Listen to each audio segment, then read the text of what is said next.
Captain's Log Supplemental. The away team just returned from Bramia 4, and they were quite shaken. It turns out there's a primitive humanoid species that lives on the surface. The away team was investigating the local flora when one of the species attacked Lieutenant Kimball. It turns out that the species is hematophagic. The other crew were horrified to find the creature feeding on Kimball as they approached, its fangs sunk into his neck. They managed to drive it off and rescue Kimball, but he was unconscious and was transported to sickbay. Come in. Kimball? I thought you were still unconscious. You look really pale. You should return to sickbay. Are those fangs? Security! Security! Captain's quarters are meeting! Ah!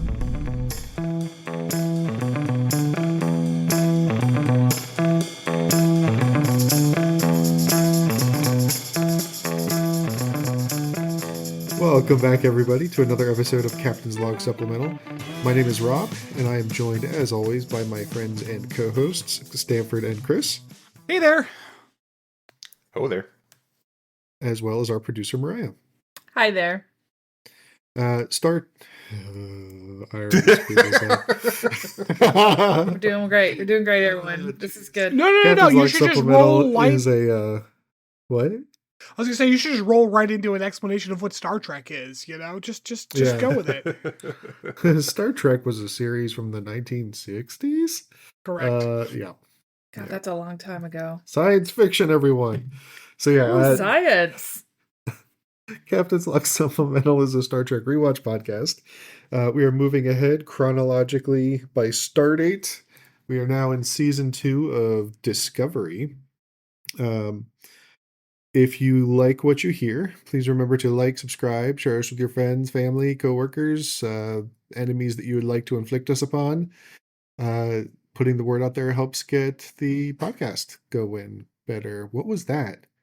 Liam, Oh, What did he do? drop something. Oh, Rob, are you Sounded okay very tonight? no, I am fucking tired. Yeah, so... oh, go ahead. I've been quarterbacking at work because I was told that I needed to quarterback instead of run plays. Hey, What the fuck? but you don't play football, if I remember correctly, professionally. So what the fuck that does is that correct. mean? So I need to be less of an individual contributor and more of a team lead / manager. Oh, so they don't want their job done now. Oh, okay. So but that would mean that they're going to start thinking about maybe paying you like a manager since you've got 18 direct reports or whatever. I would really hope so. That's a no. In You're other news, our dog ate a tea candle this week. Ooh, Delicious. fucking Was it yum. pumpkin? I bet it was pumpkin. A pumpkin spice. No. Pumpkin Fortunately, spice. it wasn't flavored or anything, so she's okay. Medically speaking. Right. Yeah, as long as Just there's no wax it. flavoring, she can eat I a guess- plain tea Well, Do candle. tea The funny thing candles? was- Do tea candles come in flavors? I always thought tea candles were just normal ass They white can. candles. Yeah, I'm sure you get some that are scented or something. Huh. Flavored. I've seen them. But the funny thing was she ate around the metal wick holder and the wick Yeah. itself. That's gross. She She, left doesn't it. want to eat that Yeah. shit. She just wants the Well, yummy Kelsey- unflavored wax. That's so that's what kills me. Dogs will eat this shit, but if you try to sneak a fucking pill, just hide it in the middle of food they will eat around that bitch and spit it right out. Oh no, Ren doesn't care. She will eat anything. Yeah, what did I see? Someone called it crunchy peanut butter. That was that video that Chris All their shared. Yeah. drugs. Oh god. Crunchy peanut butter. Yeah, I don't know man. what's going on with that dog. She will. Man, I dropped a piece of chocolate chip cookie dough on the floor once, and my cat Leo, who would eat anything, he came over, ate the chocolate chip cookie dough off the floor, and spat the chocolate chip back out. He's like, "This is poison," but all the shit around it is delicious. The rest is great. I mean, that's a good Nice. survival instinct. Good Yeah. on him. So it's the weather getting cooler. It's full on soup crispy. season here. It's full on soup season here at the Man. Lake household. See, the Ooh. the secret is at the Stanford household is that I'm the cook, so therefore it's always soup season. It's not always soup season. I fucking love We soup. just- I make soup in the middle of the goddamn summer. Yeah. So we've been doing one soup a week. Last week I did avgolemono, which was fucking delicious. What'd you call me? It's avgolemono. It's a Greek soup, but it's like it was really good. It's like this kind of it's got like a lemon in it, but it's like a a chicken stock base, and it's got orzo and chicken and celery and carrots and onions and all that good stuff. So it's And you like it's a lemon chicken, but as a soup. one of the other big things about it though is you take some of the soup and temper some eggs into it, and then and kind of blend them up a little bit so it kind of gets a nice creamy texture to it without putting in dairy. So it's really good. Do either of you have a good like French onion soup recipe? Because that's my favorite soup. I love French onion soup. I do actually. I can get it to you. I have the one out of Hatred of Cooking, and that one's pretty good. I made it one Thursday night. And it came out pretty good. All right. For those that aren't aware, it's called The Joy of Cooking. It takes Is the name of the book. I will say, Don't Rob, look up The Hatred of Cooking.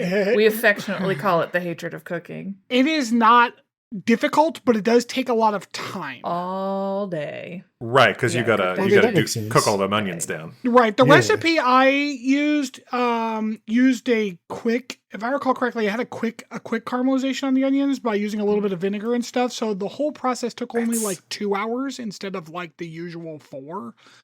Yeah, like I've done that. It's just so not as good though. No. I gotta be honest, as soon as you're throwing Gruyere and a fucking crouton on top, like it's Fair. so goddamn Fair. good. I don't like Fair. the nice thing about French onion soup is even subpar French onion soup is still fucking good. If you give me a heads up, I'll make sure I bake a loaf of sourdough bread for you. Oh yeah. But I need Oh, like yeah. a day ahead to make Oh man, it proper. the only time I've You ever can't had a just throw French onion vinegar in soup, that shit and speed it up. It's No. got No, it's actually got to get a little stiff. yeah. the only time I've ever disliked the French onion soup I ordered at like a diner or whatever was this one that put like mozzarella on top. Oh, it was not good. Ew. It was the wrong Dude. flavor. Yeah. They probably should have used a different type of pasta then, and it would have been the right. Yeah, it flavor. would have tasted better So- that way. Yeah. I've always been afraid to order it again because like there was one time it was while I was driving out to Montana. I ordered like DoorDash Panera. No, Panera Because French it was onion like- soup is trash. It's awful. It's really real fucking bad. bad. It is the worst It's like French onion soup I've ever tasted by it's like far. a standard onion stock with like some little croutons in it, and then like I don't know, a sprinkle of cheese. It's not good. Yeah. Yeah, it's Like I would bullshit. rather get one of those like you ever get French onion soup that just had like a puck of bread on top of it? Yeah, that's Yeah, the crouton. Yeah, that's the whole point of Yeah. fucking French onion soup. Yeah.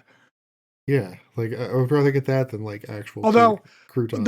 the thing I did last time, much to John's fucking shock and horror, was instead of the crouton, we made grilled cheese sandwiches to dip in it, and it was still very good. Oh, that sounds good. That sounds the beaches delicious. love dipping their grilled cheeses Yeah. in soup. So Tonight I made curry chicken katsu. So I made like the actual like Nice. curry sauce, and then Oh, made yeah. some So chicken good. katsu. It was really fucking good. I'm surprised the house Mm. still doesn't smell like it. It was really good. Yeah. I love curry. I made soup tonight again. It was caldo verde, which was delicious. Okay, Chris. It's soup season, so I see all these like TikTok soup recipes. I'm like, oh, that looks amazing. Do you watch the guy who's like soups to cure any illness? Yes, Oh my those two God. I just described Yeah. are both from him. That Yes. guy's fucking TikToks are so good. I want his bowl, like I do too. I want his like big ass fucking soup bowl. and his huge wooden soup spoon that he's always just slurping soup out of. Oh man, I want his life. Oh man, it's so delicious. You Yeah, know, it was good. you in the summertime you could just take up making gazpacho. Ooh, gazpacho. That one's fun to say, and there are some very tasty gazpachos. I don't know if I've ever actually had gazpacho. The standard one that you'll see a lot, especially at like French places, is like a potato and leek gazpacho, and it's really good. It's like it's like if you made a smoothie out of potatoes and garlic and leeks. It's like really good. So that's like, that's this caldo verde I made. Like, there was a bunch of potato in it. We blended up, so it kind of turned it into like a potato soup base. Yeah. Yeah. Do you have an immersion blender? Yes, Yeah, oh my god, it's the fucking best. it is the best. Yep. Yeah, there's nothing better for making fucking any kind of potato based soup than an immersion blender. Oh yeah. All right, I don't have a segue for this. We're just gonna go into it this time. I think we're gonna rename the podcast Captain's Log Supplemental. Oh my God. You're you. welcome. Amazing. No nuts. That was a terrible dad That joke. was awful. It was All perfect. right. This week's episode is season 2, episode 12 of Discovery, Through the Valley of Shadows. Continuing on with the dramatic titles. We open this week with Michael watching a video log from her mom, and then getting a phone call from her second mom. From Spock's hot mom, yeah.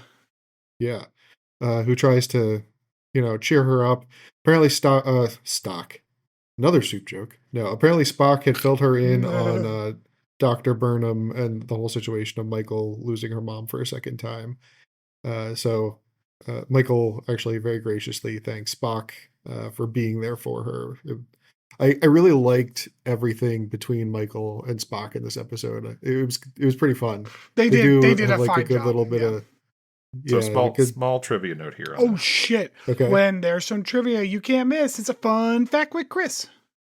So the actress who plays Amanda, is of course supposed to be Spock's mom, is only actually 11 years older than Ethan Peck.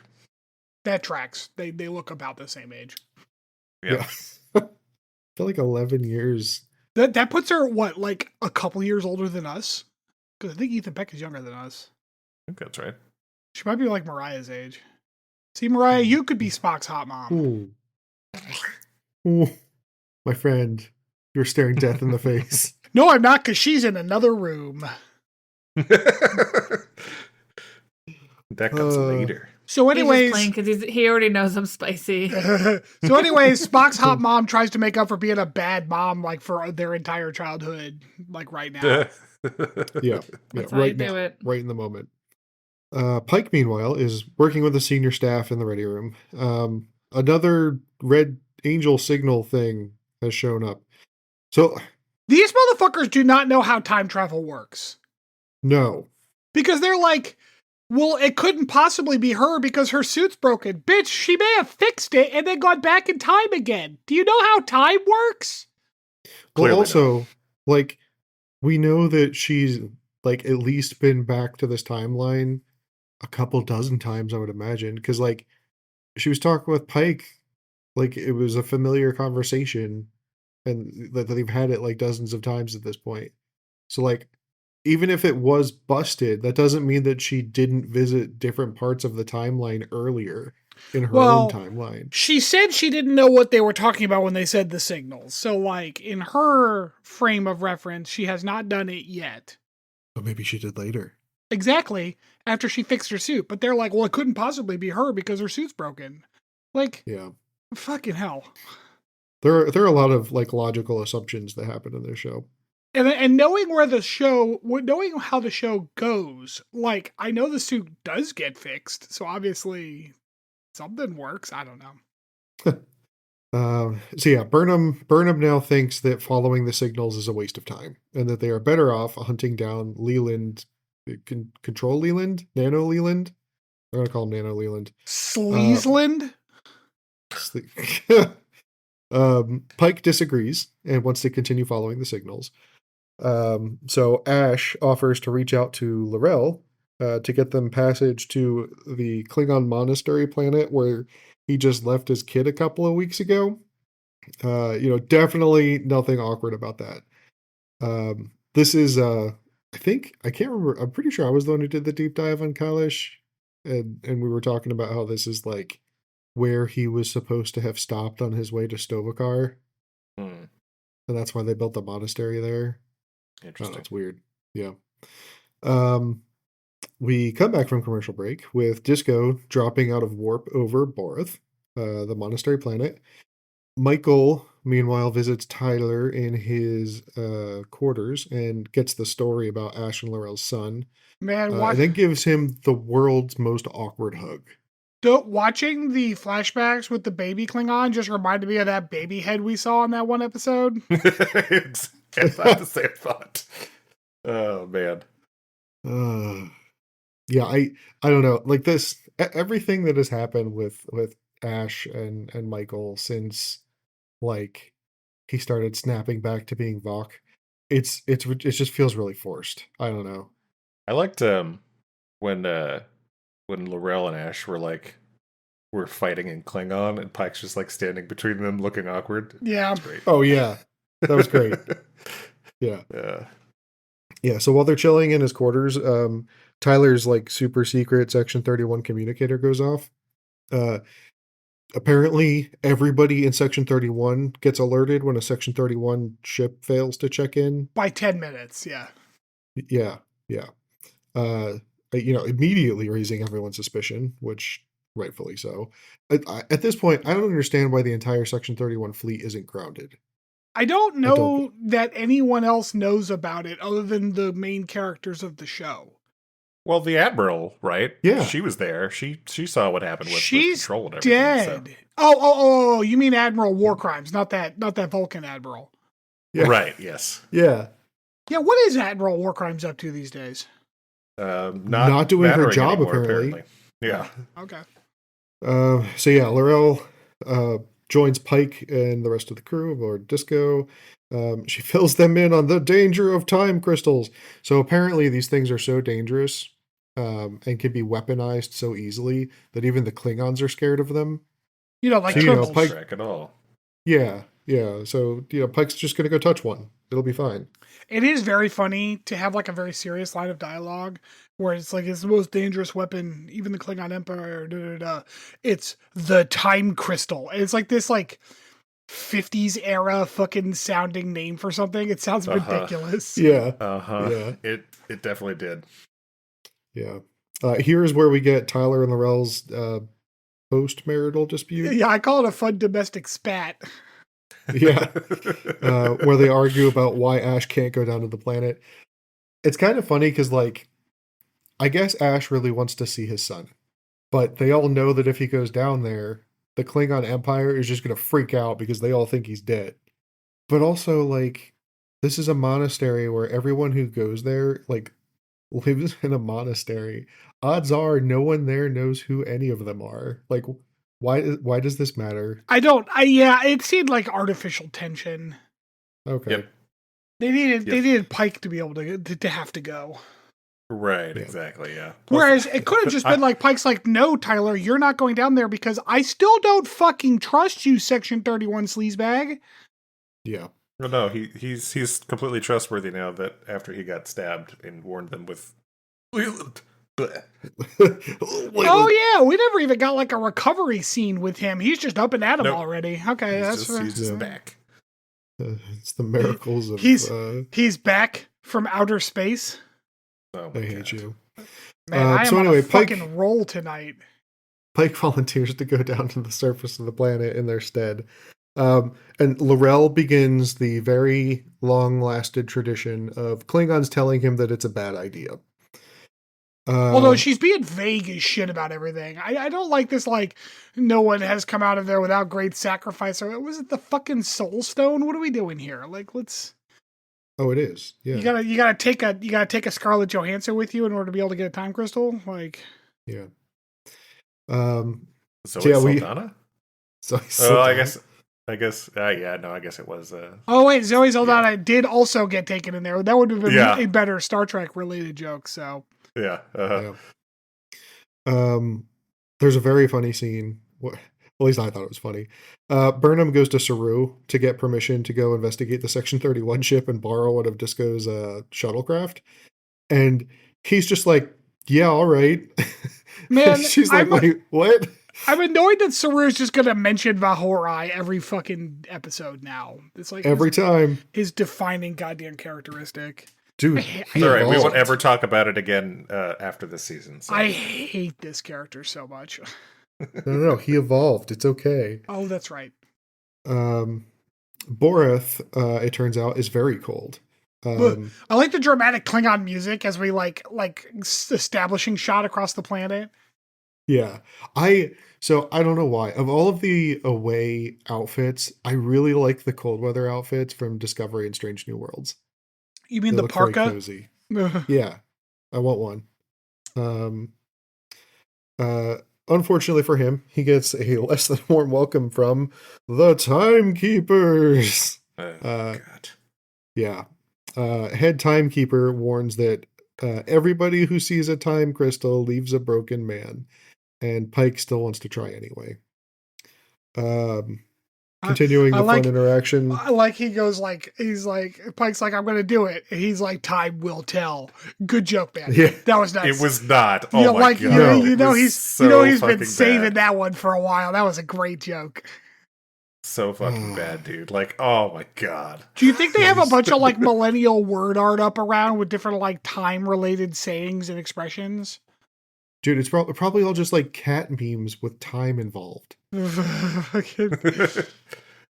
You got time to hang in there. Time flies like a arrow, fruit flies like a banana. Oh my God. God. Okay, quick segue here. There's a really awful picture at work. It's hanging in one of our director's offices. It says, oh God, what was it?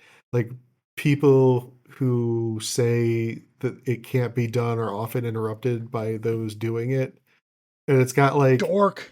this old timey picture of people playing like badminton on the wings of an aircraft in air, like flying. It's What the very fuck weird. does that even mean? I don't know. Like of all the things to like, why didn't you like pick the picture of the construction guys eating lunch, like over the top of the that famous picture of them on the beam eating lunch? Pick that Yeah. picture. No one needs to play badminton on a biplane. Like that's not a thing that needs to happen. Oh God. Yay, corporate culture. So yeah, continuing the fun interactions between our favorite siblings. Spock joins Michael on her away mission, much to her chagrin. I love the Vulcan sass that she gets from him on the way in. The way they said brother and sister weirded me out in this one. In this scene. No, it was I liked it. They were doing it added in a to the kind of a joke. poignant way, which I thought it was funny too. Yeah. Like I get what they were going for. It just sounded like out of place for how they normally have conversations. Yeah. Jet Reno joins Stamets for dinner in the mess hall. The whole table gets started playing a very rousing game of was it anti-antonym? Auto Bunch of fucking Autoantonyms? nerds. Autoantonyms, although the technical term is a contronym. Fucking nerds. Because I Dude. looked it up.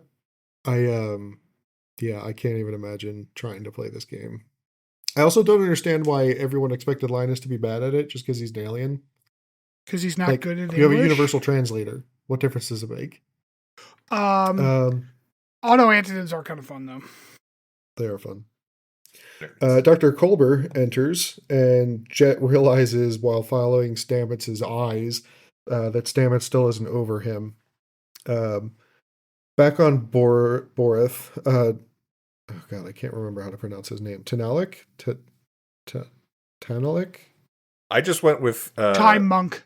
Time Squad leader guy. Yeah, Time Monk leader is what I said. Yeah.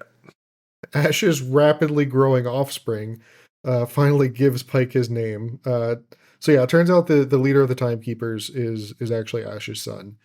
And time flows weird around the time crystal. I like how they Pike is like with a plant growing real fast. What the fuck? Time monks experience time differently? Whoa! Like, motherfucker, calm down. Yeah. So yeah, even though Ash only dropped him off, I think 4 months ago in timeline time, he's already a full grown Klingon, like just a whole ass adult. Timeline. Timeline. He questions Pike on whether or not he is prepared to know his future. Spoiler alert: he is not prepared to know his future. As fans of Strange New Worlds are well aware. Spock tries to tell Burnham that the signals are still important and that she needs to heed them. And then they drop out of warp and accidentally bump a bunch of frozen bodies off of their windshield. There was a line that I was annoyed at in this conversation between them. What's that? When she says, "I'm not angry, I'm enraged." That's just a synonym. What that are we means fucking doing the here? same thing. Yeah, but yes, Chris, my note was wet fart sound. Chris, rage is the enemy of logic. Oh, fuck off. Vulcans are stupid. So yeah, they're now like they have discovered the Section 31 ship is just sort of adrift in space, and all of its occupants have been sucked out into the vacuum of space because the ship vented itself. Um, they find one surviving crew member and beam him aboard, only to discover that he is another former Senjo crewmate of Burnham's. So I can't remember. Not Was this the dude who got suspicious blown at out? all. Yeah, right. Was this the dude who got blown out the air No. the brig? No, It was no. not? No, No. okay. I tried going looking for it. I couldn't find his No, name. no. He was just some random dude on the bridge. Yeah, Okay. that was Lieutenant Commander Sassy. Yeah. So he explains that their ship got a real nasty virus that he tried to clear out of their network, and when he did, the AI just vented the whole ship to protect itself. And so Burnham's sure, like, yeah. well, the only thing we can do now is go on board the AI death ship. I don't understand. Yeah. Uh-huh. So, like, the whole pretense for going back on the ship was ridiculous. Like, we got to Yeah. know, like, bitch, he just told you. What do you have? What else do you have to know? So I think what they should do instead is call Discovery to come and blow it out of the sky. That is what I would recommend. Like, what were they there to gain exactly? Shut the fuck up. That's what, Chris. Clarity and rage fixes. I don't know. Rage fixes. So anyway, Spock logics Cameron into returning to the ship that just tried to kill him. I like how Spock is like, dude, fuck your trauma. You're helping us. Yeah. Yep, pretty much. Yeah. And this is where I was like, we're not anyway, suspicious of this guy at all. Yeah, I was gonna say he just Nope. happens to be the one that Michael knows, just randomly of the whole crew of the ship. That just happens to be the guy who survived. You know what? That's not anything, even the weirdest part because, like, Michael. Of course that's gonna happen. Michael's the main character. Like, Well, sure. and Spock knows that. I really wish that as Discovery went on, Michael just got more and more flustered when all of this ridiculous shit keeps happening. Like, that would almost be better than what's actually happening. That would be funny if she's like, "Why does the entire universe revolve around me?" Yeah. Back aboard Disco, Laurel warns Ash off of visiting their son again. This is a dumb conversation. But it's okay because Ash apologizes for his angry outburst in the ready room. Sorry, Don just texted me and my OneNote freaked out. Well, we go down to the planet. Oh, yeah. And the Time Monk shows Pike the Pillar of Christmas Past and the Pillar of Christmas Present. Yeah. I have in my notes here. So Ash's kid unlocks the time vault with the time key in the time pillar and leads Pike into the glowing time room. Also, apparently time is bluish green. Good to know. Yeah, accurate. Yeah, I don't understand. It's very important. No problem with that. That was an accurate description of this entire scene. Yeah. So he leads Pike to his particular crystal and gives him one last warning against touching it. This Time Monk is so fucking stoked for Pike to go crazy. I know. It's so funny. So yeah, we see Pike's future here. Pike sees himself getting some like nasty radiation burns trying to save a few cadets from an exploding reactor. I think it's a reactor. He sees himself in his future power chair iron lung thing. Gasp, a wheelchair. How horrifying. He's also ugly. Yeah. I mean, his face is also melted. That's not okay. But let me point this out because this is something that needs to be said because like the ableism here is actually on a level I couldn't even remember because it made me so fucking bad. Like, yes, you're right. He's also burned, but like, first of all, that is also a disability, and there are people who are actually dealing with that. Like, I guess they can fuck right off.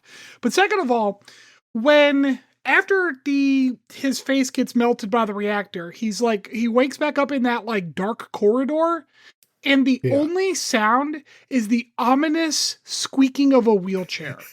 And he could hear the mechanical breathing of the iron lung. Using a wheelchair as like the ominous, horrifyingly like terrible approaching doom is fucking rude. Okay. So also, I wanna ask here because like I thought his whole thing was supposed to be like does it actually have wheels? Isn't it just floating? No, I'm pretty sure it's floating. I I don't know. I only saw that episode of TOS also, like, once. makes it worse. Like, Yeah. like they added the squeaky. They added wheelchair squeaky sound? wheels just so that you would know that a wheelchair is coming. Yeah, and like I can't even express to you how like constantly self-aware I am of the noises my chair makes, and for them to just like casually use that as like, oh man, he's doomed because he has to be in a wheelchair is fucking rude. Yeah. Yeah. So anyway, he wakes up again, and My next note is, oh, don't be a apparently- little bitch. yeah, so he's given the option to not have to endure this horrible future of his, right? And he's like, "No, I'm gonna do it anyway."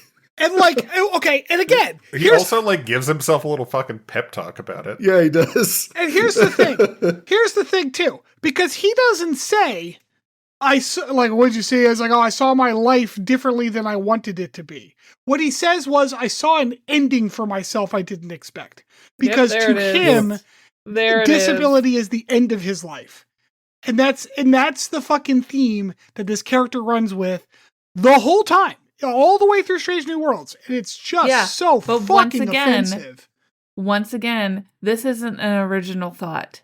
Every time there's someone in a wheelchair, this is the theme. Yeah. You rarely see someone in a wheelchair and it not be this tragic thing. Well, I think a lot of it comes from, this is going to sound awful, but people like my mom, who they really would interpret something that as almost a life-ending event in their mind. Lots of people do. Which is fucking rude considering your mom knows me. Yeah. Also, Yeah. like, But I mean, you've heard things that she has said to you before about your injuries. Not like that, no. I mean, I get the typical "you're so brave" shit, which is, I guess, the same thing, but like with a nice coating on it. Or your father-in-law saying in front of you that if they ever end up in a wheelchair, just kill them. Right in front of me. that's Right that's fucking in really front of me. bad. Like, Yeah. thanks, Dad. That was awesome. That was awesome. Yeah. But this is a common theme. This isn't the first time. Actually, the first movie Matthew and I went to see, and we had no idea that the main character was in a wheelchair, was Avatar. It was like, Oh. awesome. Awesome. Yeah. So yeah, this is definitely not going to impact the future score of this episode in any way, shape, or form, I am sure. You know what's funny is by the time I got down to the score, I'd already blanked it out of my fucking memory because it made me so infuriated. So now I have to drop my score.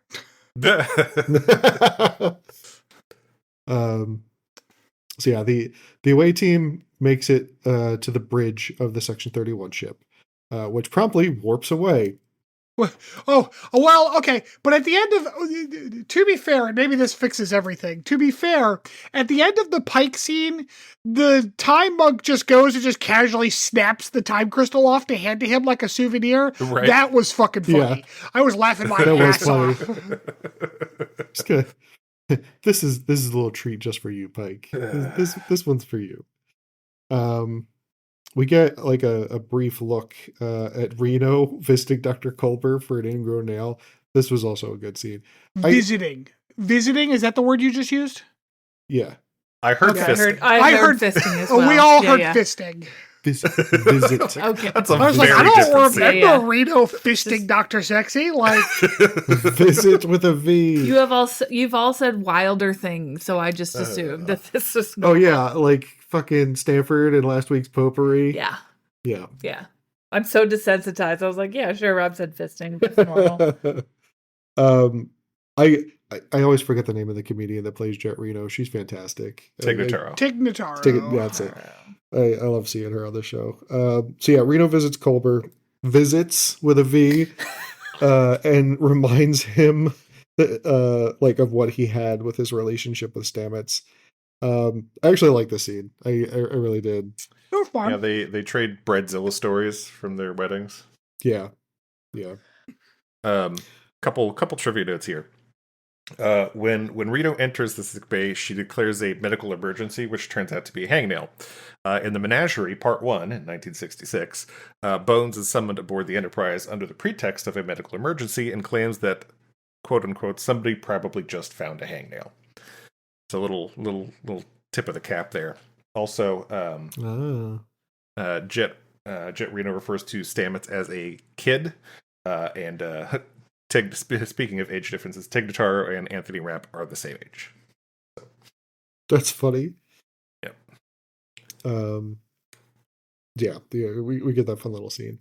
Back aboard the Section 31 ship, Burnham decides that they can physically trap the AI virus because this is the future. I have questions about how computers work, Rob. Nope. No. No. I'm quarterbacking. I can't do work anymore. I'm sorry. You shut the computer door and everything's fine. It's like how do you trap an AI in a system? That doesn't make any sense. Sandboxes. You shut so the the door writers and of this trapped. show think that if you have an artificial intelligence running a ship, that like when that artificial intelligence goes to say adjust the environmental settings, it takes its whole program self into that system. Yeah. Mm-hmm. You know what? That's exactly how viruses work. It's like a self-contained executable that you can run from any directory. So when it needs to move, it just moves itself to that directory. And, seems like it would be a very inefficient AI if that's how it worked. Oh, yeah. Since it would literally only be able to work on one thing at a time. Yeah. See, this is just like a sub piece of control, so it's like, it's just not as sophisticated. Okay, it's fine. Shut up. So yeah, while she's working with Cameron, she starts to realize that he's acting a little suspicious, especially when he starts like talking up control like it's some great thing. Yeah, I'm having trouble with this entire fucking sequence because first of all, are ya? Why didn't he just get her like right away? Why did he have to wait? Because Spock was going fine. But second of all, why is Control losing control of its own ability to talk about stuff? That doesn't make any sense. Why did he start talking about Control like it's a god? It is Control. Just say the things that she expects him to say. Why does Control insist on fucking villain monologuing in every scene? I don't know. Oh, that's hard-coded, actually. That's in the programming language. You can't change that. Yeah. I love like Spock's in the other room right now, right? And the computer that he's talking to is like, oh, hey, I found Control. It's talking to your sister right now. And right, also, because he cleared out the computer right out of the trapped area, and he's like, run a scan for anything we missed. Which, sure, why not? Right. I also like the idea that they can have a whole conversation about their plan to trap Control, and this is before they actually did, I guess. But like, couldn't Control hear them? They're right there talking. Like, I don't know. Well, it's just this very strange use of the concept of an artificial intelligence system. Because Michael is the main character of this universe, he had to get her alone. So that was all. It's funny because one of my notes soon is, I want your help, Burnham. You're the main character. Yeah. So that's the whole thing here, right? Like after a little bit of like evil mustache twirling, he kind of like spills the whole plot, right? Like, but he also loses the ability to life to. Yeah. Oh, go ahead. He also loses the ability to sound normal when he talks and sounds all like machiney, and I don't know why. Like, what happened? It's a nervous tick. Spooky. Shut up. He sounds like a person who had like throat cancer and has to talk through one of those like vocoder things. Yeah. So the whole thing is Control wants Michael's help to get the sphere data, and I like how at first he says like, oh, you'll probably help me because you're real mad right now, right? Mm-hmm. But then immediately he's like, no, I'm just kidding. I'm going to stab your eye with nanobots. Just sit still for a second. Fortunately, Control acts the same way a human does when surprised that Ethan Peck is talking to him. Yeah. He turns his back to Burnham to look for Spock, and she just blasts him like straight through. Like the phaser like annihilates his entire torso. Yeah. Well, it's okay because it turns out we don't even need a needle to inject nanobots. They could just fucking flow like a river. Yeah. Why didn't we do that earlier? Because magnets, as is demonstrated by Spock. So the floor is apparently magnetized. I don't really know why. Spock makes it magnetized. I can definitely understand the use of a floor that can be magnetized on command on a spaceship. Like, that does sound useful. Yeah, the whole like fucking okay, man. so she blasts a hole through him, and then like the nanobots leave his body because I guess it's too fucked up now, right? Yeah, and so they just start like pouring out of him like a fucking like stream of nanobots crawling towards her, and they're not moving fast.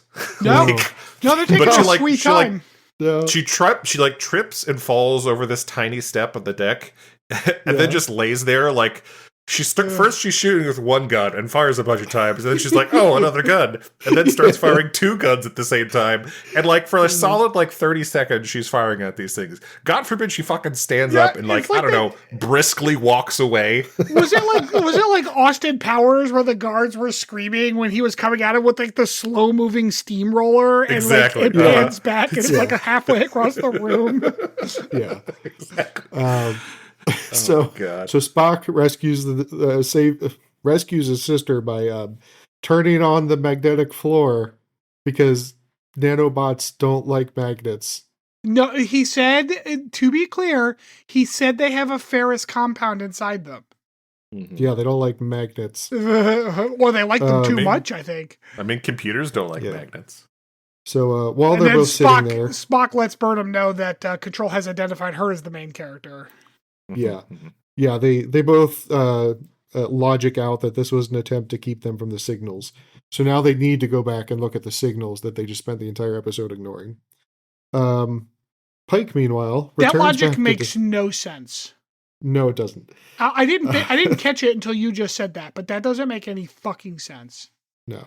There are a lot of leaps of logic in this show. I'm realizing as time goes on. This episode was definitely a prime example of that. Yeah. It's one of those things where it's like the writers forget that they know the answer because they're the ones who wrote it. Yeah. Pike gets back to Discovery with his time crystal. Tells Laurel and Ash that he got to meet their son. He says, I have a raw time crystal, and that made me go, oh, I bet it's delicious once it's like sauteed or cooked with a little butter. and then just wrapped he's in like, seaweed, you know. I met your son, and they're like, what? And he's like, it's too hard to explain. And it's like, yeah, he's a time monk, so now he's an old man. Done. Like, that was an easy explanation. That took 30 seconds. Like, what are you talking about? You can't explain. He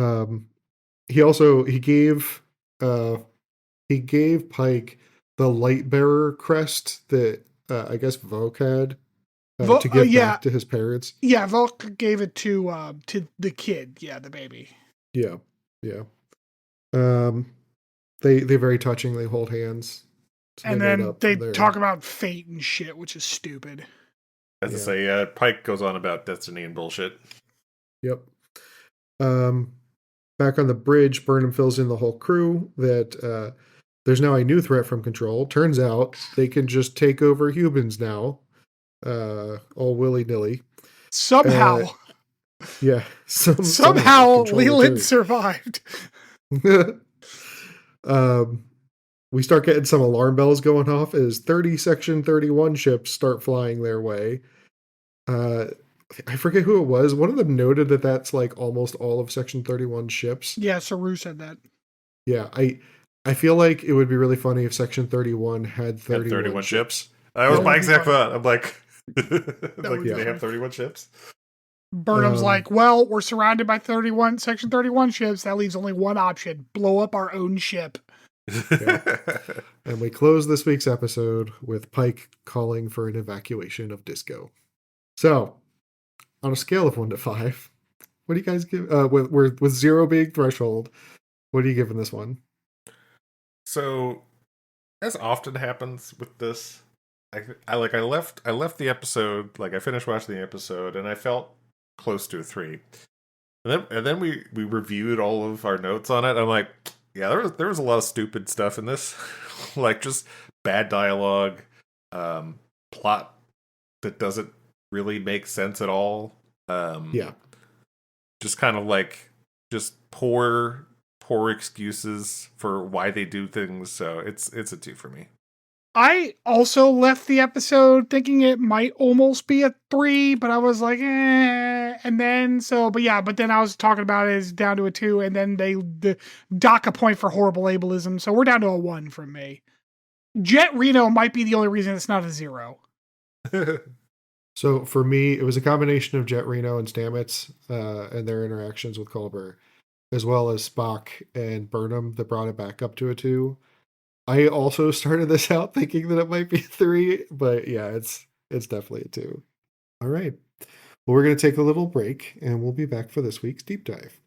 What was IMDb? A 3, because they suck. Mhm. IMDb's like, yeah, we hate wheelchairs too.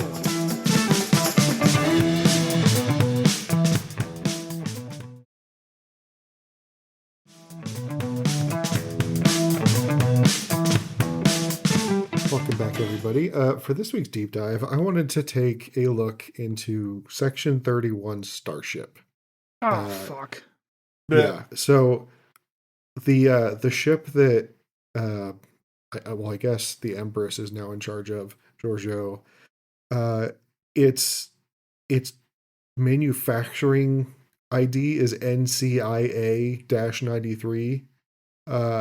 Apparently there's not like an actual canon class being given to it. So NCIA?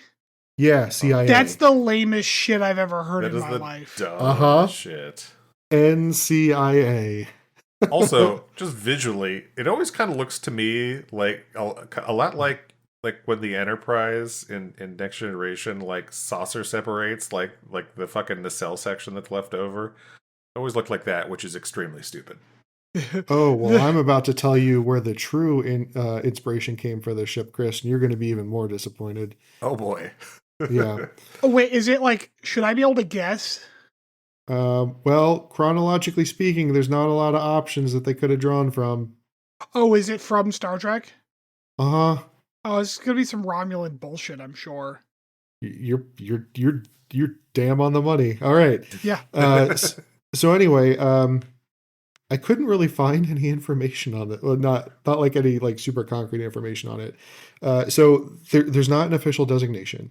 So Memory Alpha just refers to it as the NCIA-23- type Federation starship.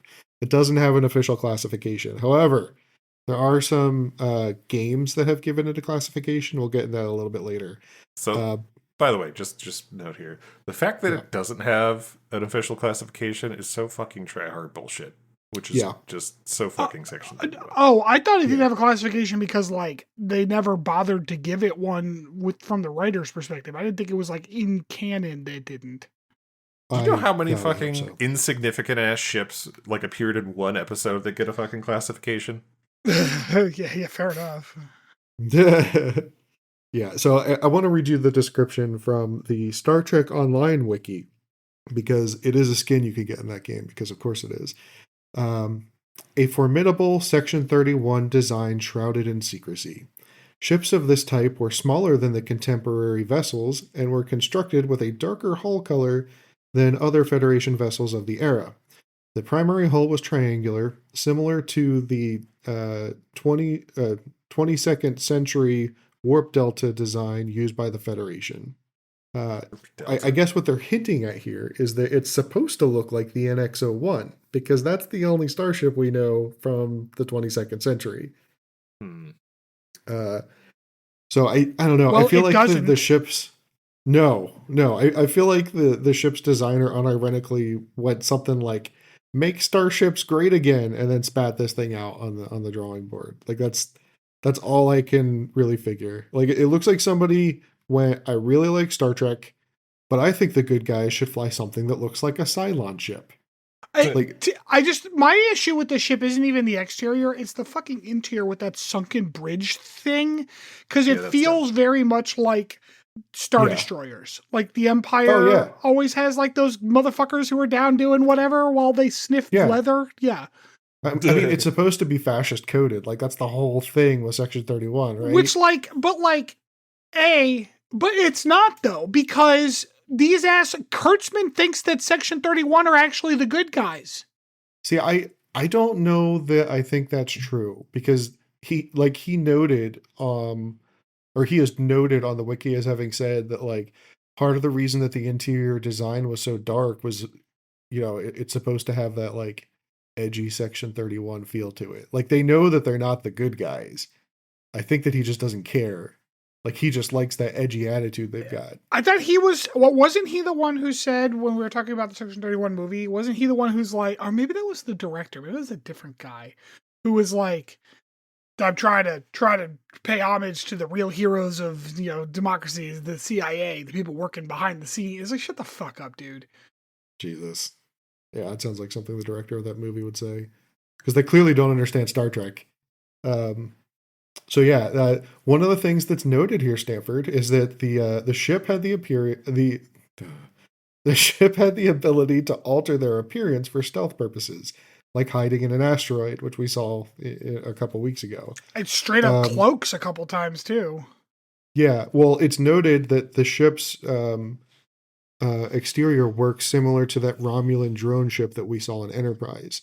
So it's all just like visual cloak and dagger, like, or smoke and mirrors, I guess is a better way to think of it. They also have some other fun tech, like those tractor rig drones we saw when Leland was helping stabilize Discovery, when it was like halfway into the mycelial network and halfway out. I guess I don't understand why the tractor drone, which sucked if I recall correctly, I don't understand why that has to be some secret spy tech. It's like if the CIA had a secret kind of bulldozer that just kind of bulldozed a little better. Like, what the fuck? They get the cool toys. Come on, it's like MI6, man. Yeah. Well, speaking of cool toys, the ship features a computer system that is notably different from Disco and other contemporary ships. It's much more similar to LCARS as a nod to their cutting-edge equipment. That's ironic considering how shitty LCARS is from Inception. I know.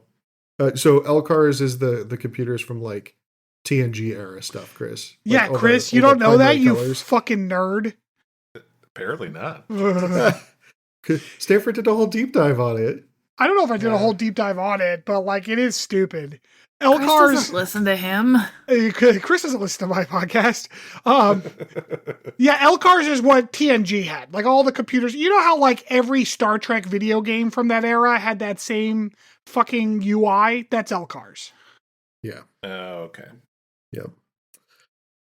So other stealth features include the ability to mask their warp signature, which I always thought was impossible, because that's kind of the whole point of warp signatures. It is impossible, except it's also not impossible because every time like the Enterprise or the Discovery needs to do it, they seem to pull it off just fine. So I don't understand the point of warp signatures. Yeah, I don't get it either. The other interesting note on the ship's construction. So this thing could retract their nacelles while they're not at warp, kind of like what Voyager does, where it like tucks it up underneath of it. Yeah, but still stupid somehow. So if you had to guess what the concept artists called that flight mode in the concept art, what do you think they called it? Is it like Prowler mode or whatever the fuck? No, it's dark mode. Oh, Jesus Christ.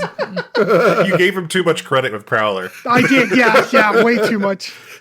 No, dark mode is what I put my browser in because I don't like my eyes being seared out of my fucking head.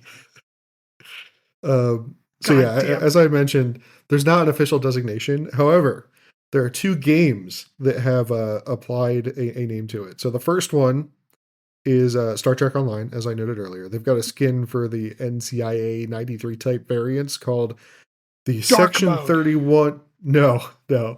It's the Section 31 Intel Science Destroyer. That is 3 different jobs. Yeah. You can't be Intel, Science, and Destroyer. Those are 3 separate kinds of things. That's like, this is our new ship, the Carrier Battleship Submarine. Like, yeah.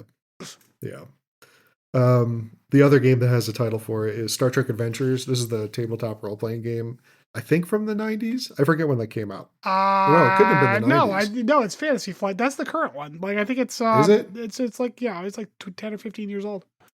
Oh, yeah. Well, yeah, I guess it must have been because it was out when Disco was out. But yeah, they call it the Turing class Intel Science Destroyer. I feel like there has to already be a Turing class ship somewhere that's better than that. Yeah, but it's not an Intel Science Destroyer. Oh my god, Intel Science Destroyer. I So anyway. hate everything. That is what I found out about our lovely Section 31 ship. We're going to take another little break here, and we'll be back for some Potpourri with Stanford.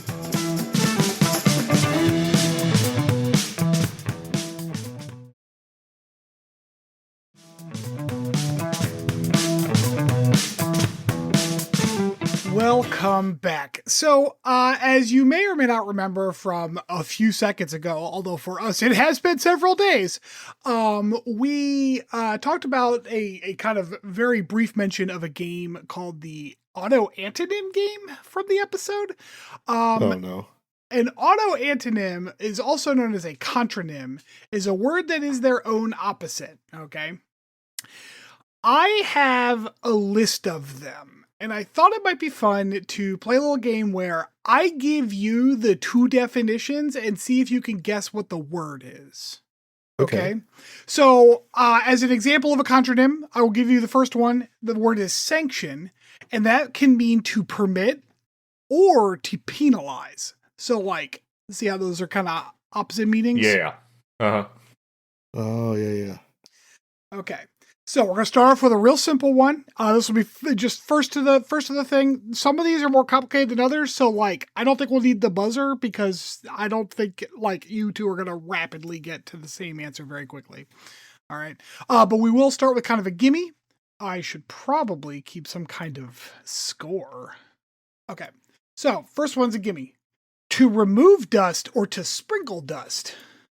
Dust. Dust? Yes. Rob got it first. Oh. That's funny. Okay. Let's see.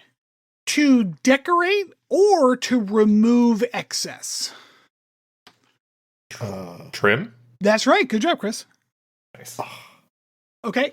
Going somewhere or tied or restricted from going somewhere. Hide or... Wait, what? So, can you say that again? Yeah, one definition is going somewhere. The other definition is tied or restricted from going. Going somewhere or restricted from going somewhere? I think this is probably wrong, but like belt? No, not belt. Okay. I'm not sure. Nothing's coming to mind here. Okay, this one is bound. Yeah. Like I'm Denver bound. Bounding or you're bound from going. Gotcha. Okay. All right. Okay. So quick or firmly fixed or immobile. Fast. That's right. Yeah. Good job, Chris. Oh man. Let's see. Okay. Kind of a similar one. To secure in place or to flee quickly. To secure in place or flee. Secure in place or flee. Or flee. Bolt. Bolt is correct. Good job. Oh. I was thinking like chase, but it didn't quite work. So yeah, that makes a lot more sense. This list, by the way, has an error, at least one that I've seen so far, because it has to quit a job or to sign again, and they have resign. Those are not the same word. They are homophones or no homonyms. Right. Homonyms.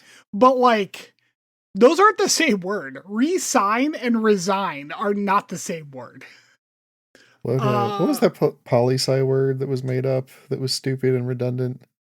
There's a lot of them. I'm not sure which one to use specifically. That's a broad category you're describing.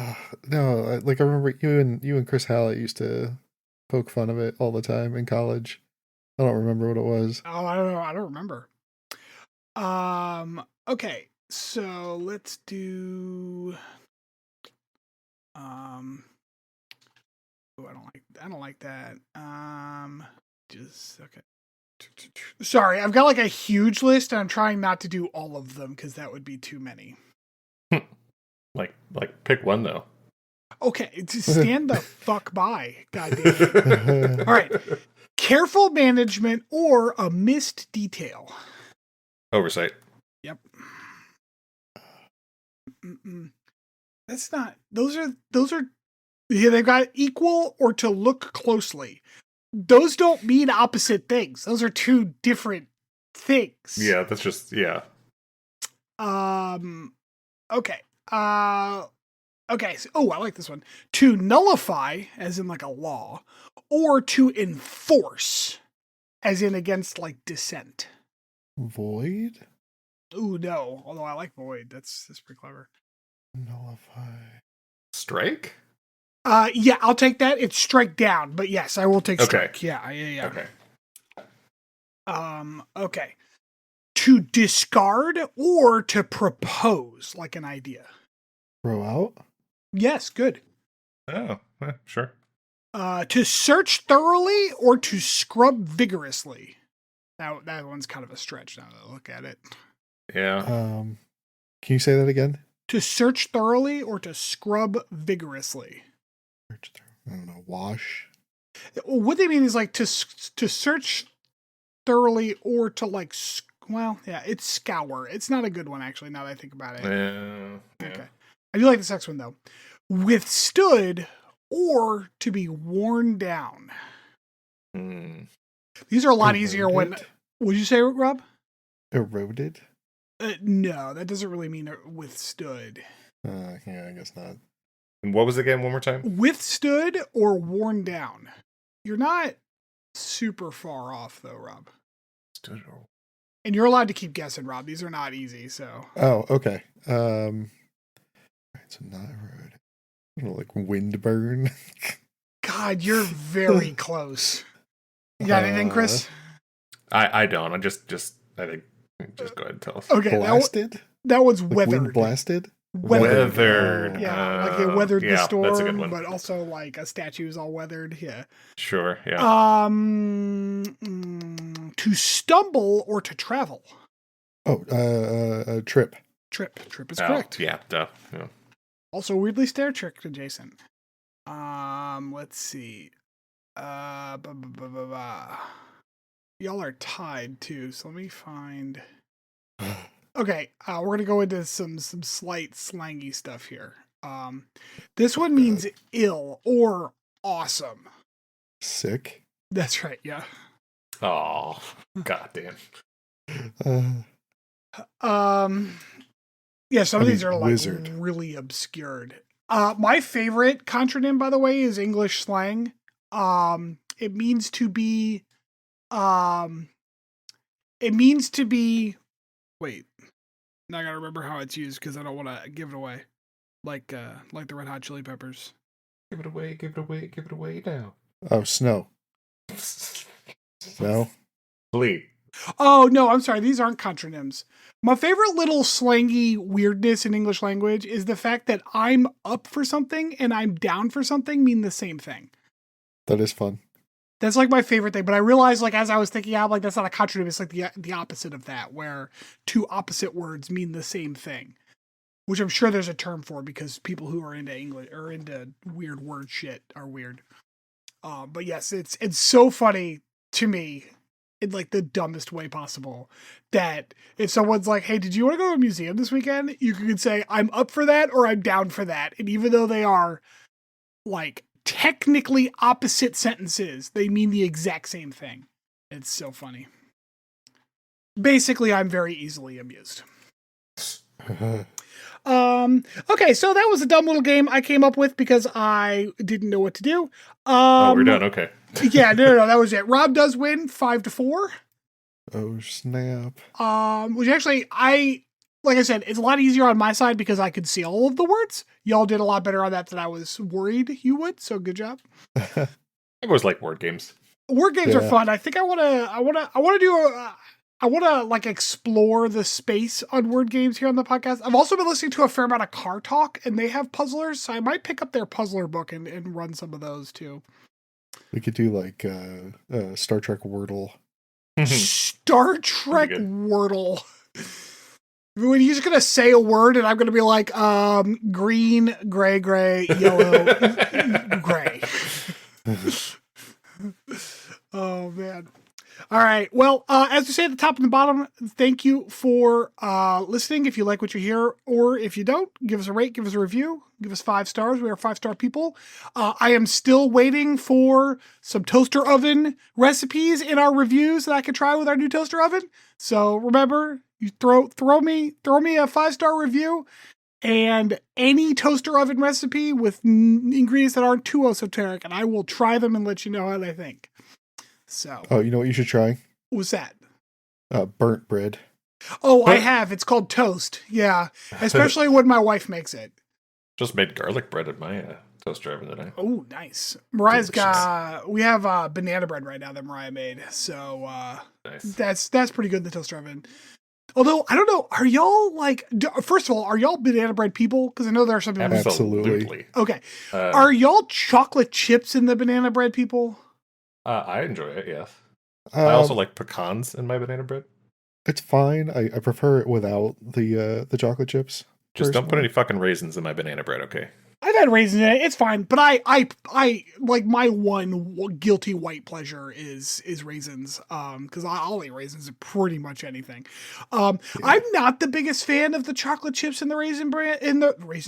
Actually, that sounds pretty good. The chocolate chips in the banana bread. I think that I don't know. It just makes it too sweet in a way that I don't care for. And I don't like banana bread as much if it doesn't have some nuts in it. I need that texture. That's my preferred is nuts. Like I said, I like pecans. Walnuts are okay, but I prefer pecans over We walnuts. usually use walnuts, but I don't know that we've ever tried pecans, but I bet that would be good. We might even have some. It's fantastic. Highly recommend. Are you nuts in or nuts out there, Rob? Nuts in. Yeah. Just likes to dip his nuts in. Yeah. I'm a nut boy. And on that note, we will see you all next week. Bye-bye.